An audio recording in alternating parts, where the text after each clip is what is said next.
इतिहास का मतलब क्या होता है जी? अतीत की घटनाओं का पूर्ण रूप से वर्णन क्या कहलाता है? इतिहास कहलाता है। इतिहास का मतलब होता है अतीत की घटनाओं का या अतीत की चीजों का समझना या जानना, ठीक है ना? तो हमने इतिहास में 3 तरह का इतिहास पढ़ता है। कौन सा जी? प्राचीन इतिहास, एंशिएंट हिस्ट्री, मध्यकालीन इतिहास और आधुनिक इतिहास, medieval history and modern history, ठीक है ना? अब क्लास 12th में हम लोग 3 बुक पढ़ेंगे, 3 किताब पढ़ेंगे। क्या क्या जी? इसमें पढ़ेंगे भारतीय इतिहास भाग 1, भारतीय इतिहास भाग 2 और भारतीय इतिहास भाग 3, ठीक है ना? देख लेंगे। तो प्राचीन इतिहास के अंदर क्या आता है जी? ईंट, मणके और अस्थियां, हड़प्पा सभ्यता के जिसको नाम दिया गया, ठीक ना? इसे सिंधु घाटी सभ्यता के नाम से भी जाना गया। यह सभ्यता सिंधु घाटी सभ्यता के नाम से भी क्या है? विख्यात है। इसे अंग्रेजी में इंडस वैली सिविलाइजेशन कहते हैं। Indus valley civilisation. यह सिंधु सभ्यता इसलिए कहा गया क्योंकि यह सभ्यता जो है सिंधु नदी के किनारे बसा हुआ है। सर जॉन मार्शल के नेतृत्व में, मतलब इसकी चर्चा पत्रिका में पहले की गई थी, वो बात आगे आएगी। अभी हम शॉर्ट में बता रहे हैं कि सर जॉन मार्शल के नेतृत्व में क्या हुआ था जी? इसकी खुदाई प्रारंभ हुई। किसकी? हड़प्पा सभ्यता की। और इसमें हड़प्पा और मोहनजोदड़ो क्या है? 2 शहर हैं। ईंट, मणके और अस्थियां पढ़ेंगे। इसमें हड़प्पा और मोहनजोदड़ो क्या है? 2 शहर है। हड़प्पा और मोहनजोदड़ो 2 शहर है। एक बात तो याद रखेंगे। इसमें क्या हुआ? हड़प्पा सभ्यता में हम लोग पढ़ेंगे। इसमें इसकी खोज किसने की? 1921 में हड़प्पा सभ्यता की खोज 1921 में राय बहादुर दयाराम शाही द्वारा सर जॉन मार्शल के नेतृत्व में क्या होती है? खुदाई प्रारंभ होती है 1921 में। और उसके 1 साल के बाद मोहनजोदड़ो में राखलदास बनर्जी द्वारा, ये राखलदास बनर्जी द्वारा क्या होता है जी? 1922 में क्या होता है जी? इसकी खुदाई प्रारंभ होती है। किसकी? मोहनजोदड़ो की। और मोहनजोदड़ो का अर्थ क्या होता है जी? मृत्यु का टीला। मोहनजोदड़ो का अर्थ क्या होता है?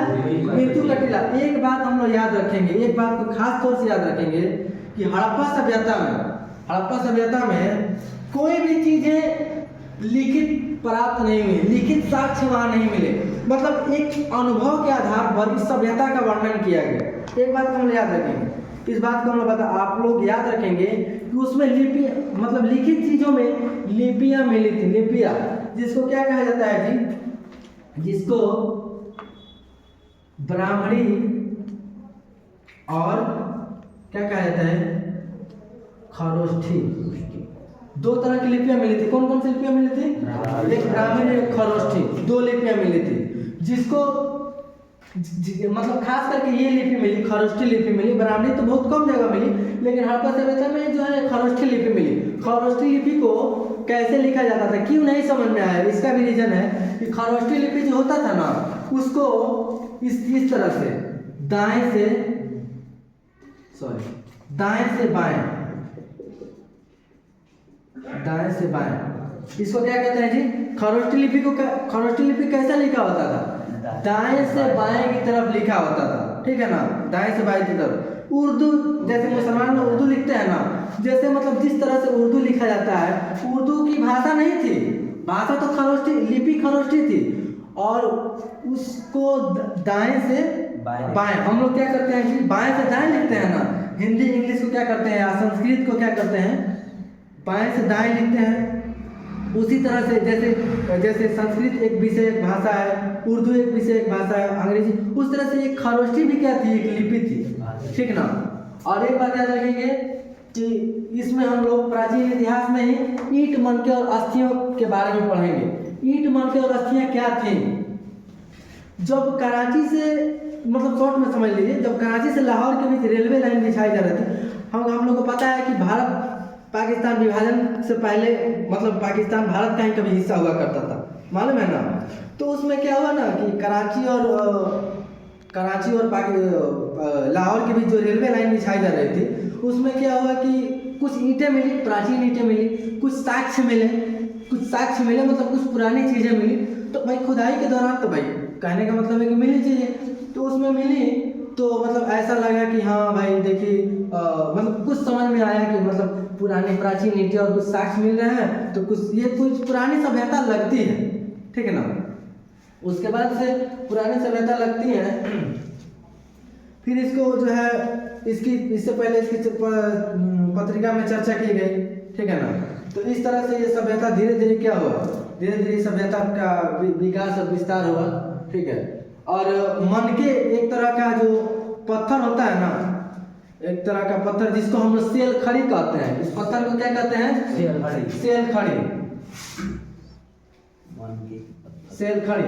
उस वो लाल रंग का एक बहुत ही बेहतरीन पत्थर होता था, जो है ना, उससे मनके बनाई जाती थी, माला, माला एक तरह का खास माला, विशेष माला जिसको मनके कहा जाता था।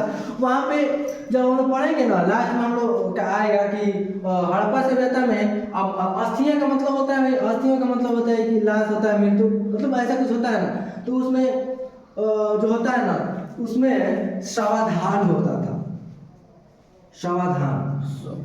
शवाधान का मतलब क्या होता है जी, शव को दफनाने के तरीके, तौर तरीके, शव को दफनाने के तौर तरीके। एक बात याद रखिए कि हड़प्पा सभ्यता के लोग मरणोपरांत पर अधिक विश्वास करते थे। क्या मरणोपरांत पर इसलिए विश्वास रखते थे, ये वो जानते, मतलब वो ये मरणोपरांत का मतलब है कि मरने के बाद दोबारा जिंदा होना।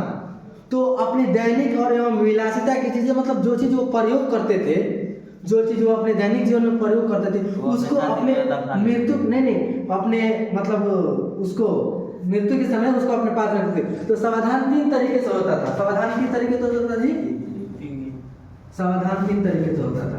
पहला क्या होता था जी, शव को